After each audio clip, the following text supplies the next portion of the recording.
Para meternos un poquito en ese territorio que estamos mirando hoy con mucha emoción, porque la verdad que ver los resultados, ver a Claudia Sheinbaum como la primera presidenta de México, feminista ella, asumida feminista, militante feminista, y bueno, verlo desde nuestra coyuntura hoy es más que...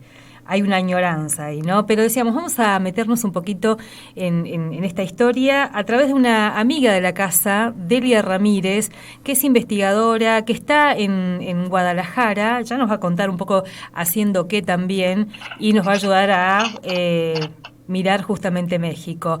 Delia, muy buenas tardes, ¿cómo estás? Miguel Riquelme y Alicia Rivas te saludamos aquí desde la radio de la universidad. ¿Qué tal? ¿Cómo están? Buenas tardes allá, buenos días acá. Buenos días. ¿Qué hora es ahí? Son las 12:30. Ya. Tenemos unas 3 horas de diferencia. Bueno, Delia, antes de empezar a charlar un poquito de México, contanos qué estás haciendo ahí. Bueno, yo he venido en el mes de febrero y voy a estar hasta mediados de año. Fui seleccionada para ser parte de un laboratorio de identidades estratégicas en un eje específico que es el de crisis económicas, que es el eje 2. Estamos distintos fellows, les dicen a las personas que somos doctores, pero estamos haciendo estas instancias, seríamos becarios, ¿no? Uh-huh. De distintos países. Hay otros colegas de Argentina, de otros lugares, también están colegas de Cuba, de Alemania, de Brasil, de Chile, y bueno, cada uno con su propio proyecto de investigación y participando de todas las actividades de este programa, que es el programa CALAS, que es un programa con financiamiento del gobierno alemán. Uh-huh. Así que, bueno, yo en su momento presenté un proyecto para analizar justamente la reconfiguración identitaria del pueblo mbla guaraní en este contexto de acaparamiento de tierras y globalización de la agricultura. Uh-huh. Y bueno, el proyecto fue bien valuado. Contrariamente a lo que yo pensaba que iba a entrar como en un eje de pueblos originarios, entré en un eje vinculado a procesos económicos. Uh-huh, yeah. Así que lo que se me pide a mí específicamente es que analice cómo está afectando la economía de mercado al pueblo mbla guaraní. Uh-huh. Y eso ahí en México, digamos, o sea, ese análisis desde ese país. ¿Por qué ahí? Exactamente. Yo traje... ¿Cómo? ¿Por qué ahí, digamos? ¿Por qué el análisis ahí? Porque básicamente el centro del CALAS está acá en la Universidad de Guadalajara. Genial. Hay varias sedes, digamos, una también en la Universidad de San Martín, allá en Buenos Aires, uh-huh. Otra en Costa Rica y en otros países.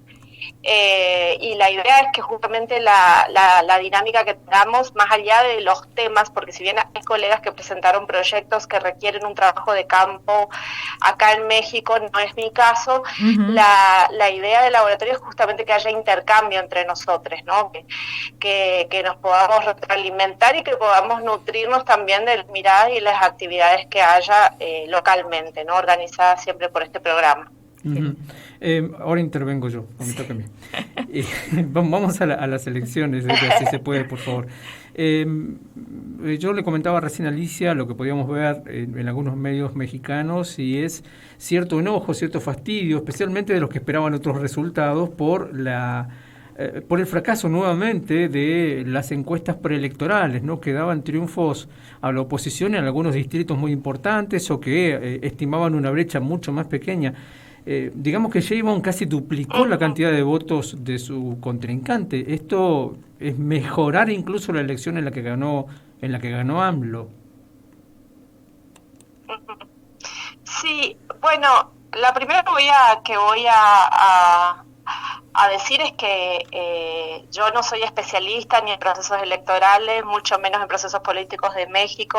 No quiero sonar como una investigadora todóloga, ¿no? Lo que tengo sí es cierta sensibilidad política y, bueno, algunas herramientas que me permiten sacar algunas opiniones o inferencias, ¿no? Porque no quisiera que alguien que realmente ha estudiado el proceso mexicano esté escuchando y diga, bueno, que esto no es así.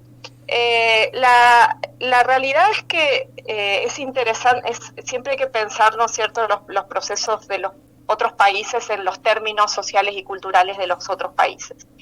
Y claramente hay muchas diferencias sobre cómo nosotros apreciamos y transitamos la política en Argentina, o bueno, el otro caso que yo conozco muchísimo es el de Paraguay, que cómo lo transitan los mexicanos. Hay diferencias también en cómo se realizan los procesos electorales, o sea, aquí no hay balotaje, se puede ganar o perder por un voto, no es obligatorio el voto, eso también es muy importante porque hace que uno valore más todavía la alta participación electoral que hubo en las elecciones. Y también una historia que tiene México de concentración del poder en manos, en principio, del PRI, después también con la aparición del PAN, y ya en este momento hay una alianza entre PRI y PAN que no alcanza ni a resultados mínimos que esperaba justamente esta coalición de derecha, ¿no? Y la emergencia de otros actores también que no tienen mucha antigüedad en el escenario electoral, como esa tercera fuerza que aparece en el mapa electoral.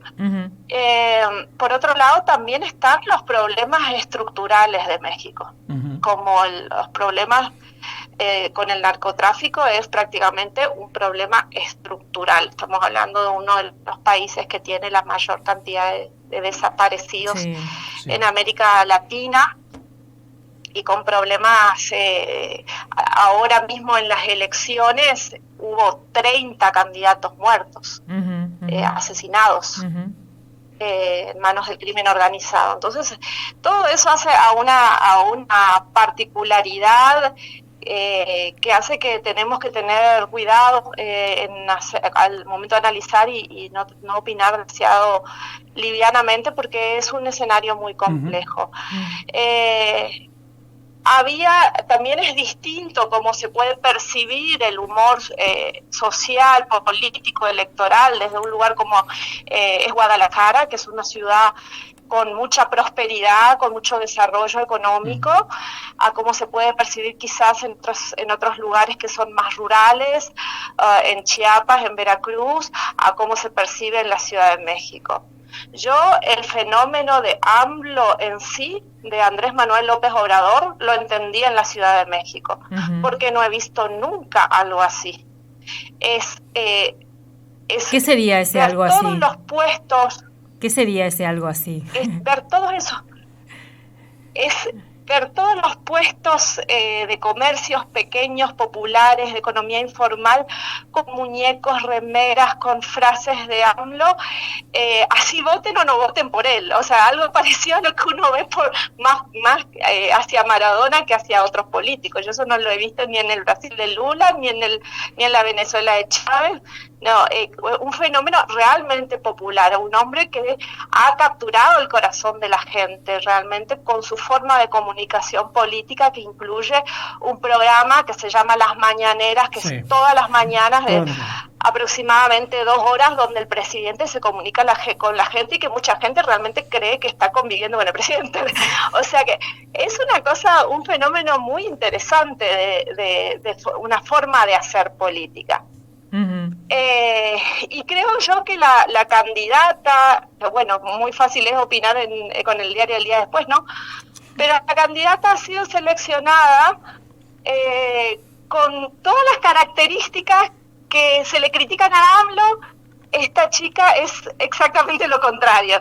Entonces es como muy interesante esa combinación que se da, por un lado, de la gente que fue a decir: yo apoyo a este gobierno, a mí me gusta este rumbo, yo estoy de acuerdo con lo que se hace, y otra gente que a lo mejor no está tan de acuerdo, pero que ve que esta candidata tiene esas características que él no, que es una mujer académica, como mucho más neutra, más aplomada, respetuosa, que tiene otro perfil, bueno, además de ser mujer. Entonces, de alguna manera, muchas de estas características ha conquistado también a otros sectores. Y después el tema de las encuestas, no sé cómo se hicieron, cuáles son los intereses, dónde se midieron, si realmente estuvieron bien hechas o manipuladas. Claramente bien hechas no estuvieron.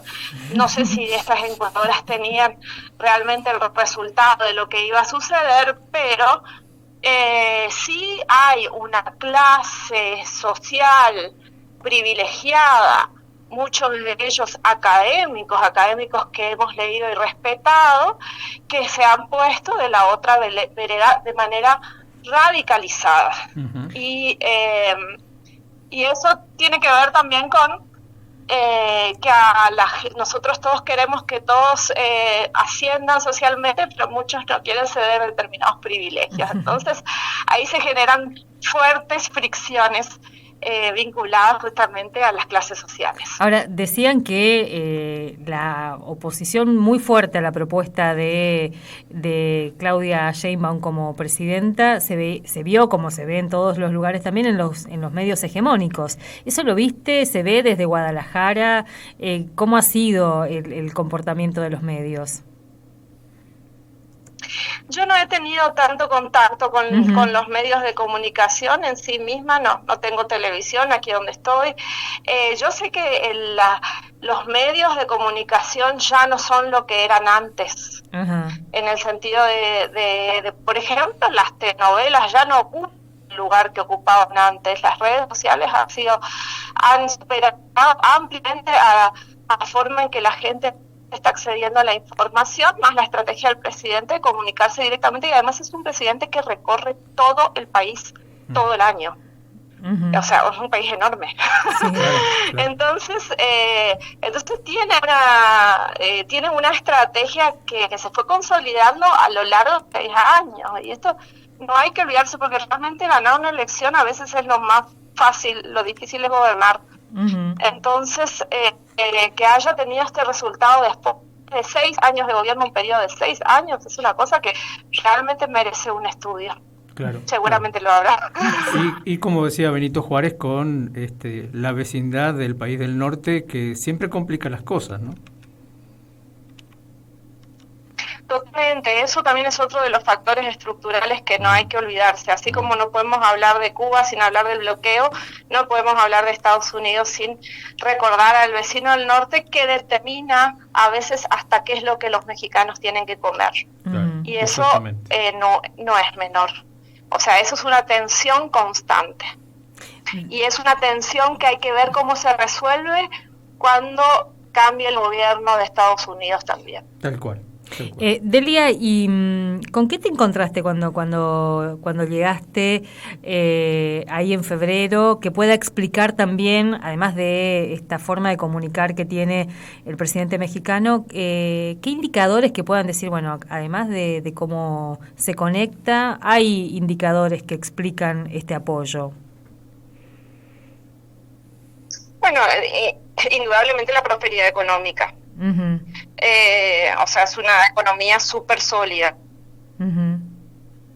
Hay que discutirlo, ¿no? Porque es una macroeconomía con un desarrollo en términos tradicionales, que nosotros por ahí desde las izquierdas siempre estamos discutiendo los modelos de desarrollo económico tradicional, que son extractivistas, que no son necesariamente beneficiosos para todos y todas por igual. Pero bueno, es un país que es próspero económicamente, a diferencia de muchas de nuestras economías que, independientemente del signo político, están en crisis y en retracción. Entonces yo creo que eso es una cuestión fundamental. La otra es que la forma en que creció Morena, que ojo, o sea, antes de llegar a ser presidente, se habla de que hay 2 elecciones que han robado a Andrés Manuel López Obrador.